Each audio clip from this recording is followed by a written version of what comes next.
Welcome to our series on radome and bumper testing, where we cover everything you need to know about radome testing and the usage of the powerful QAR50. This video is about another question that concerns a lot of our customers. Radomes and bumpers are usually not flat, so how does that influence the measurement result? That's actually a very good question, but there's no good question without good answers. So here I brought one example of how a typical bumper, for example, or a typical radome could look like. So you can see there's a little bit of structure. And also, probably what you can't see very well with that part is that this part has a certain curvature in the area where the actual radar goes to. So this is the radar active area, this is the radome, this is the part that we want to measure. So inside the QAR50, I have another sample, which is part of a bumper. And also this bumper has a curvature. So the question is, how does the curvature influence the measurements that we do? So the first measurement that we wanted to do is the transmission phase. So how does the transmission phase of that specific bumper look like? And this is what we see here on the left-hand slide. So we can see that in the phase, we don't really see an effect of the curvature. And we can say, okay, this sample is quite homogeneous. And the effects that we see here are mainly caused by physical effects that can be explained. So what are these physical effects that can be explained? And this is mainly due to the focusing or defocusing of the beam if we are measuring, for example, reflection.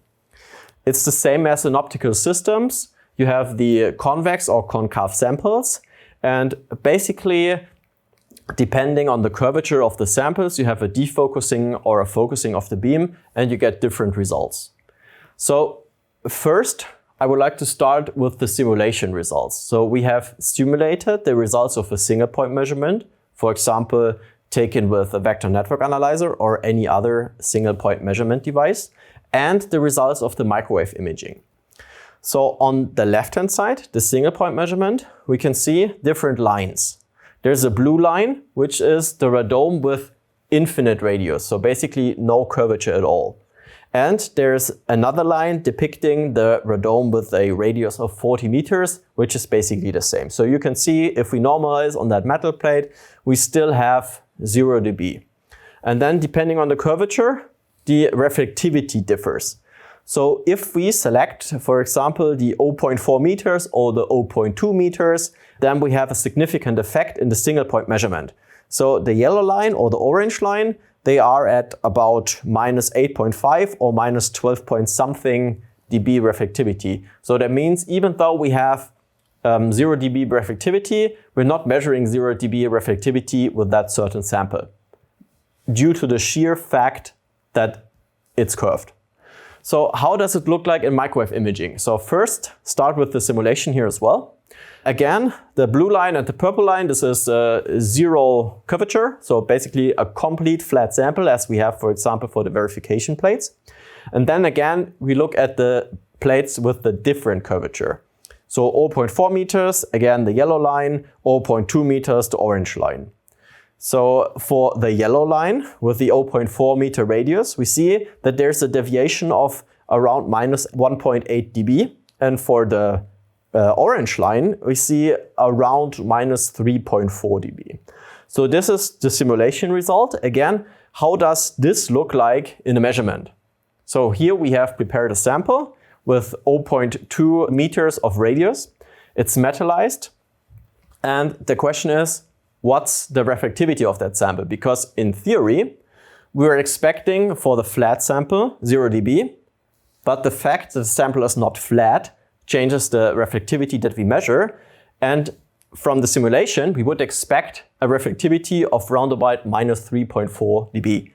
So if we look at the simulation in the middle, minus 3.4 dB, QAR50 measurement result on the right, minus 3.43 dB, that is super close to what we are expecting from the simulation.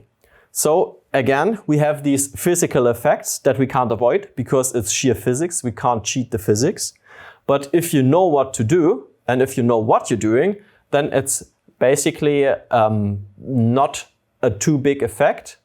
You still get a correct measurement And you have to keep in mind that with the imaging approach that we are using with the QAR50, we have this deviation of minus 3.4 dB, but measuring the same sample with the network analyzer gives us a deviation that is much higher. So just have a look back on that slide. Curvature 0.2 dB, which we are taking as a sample here, would lead to a reflectivity of round about minus 12, minus 13 dB. So that's a significant difference to the 0 dB that we are actually expecting. So again, something that you have to keep in mind when measuring the samples.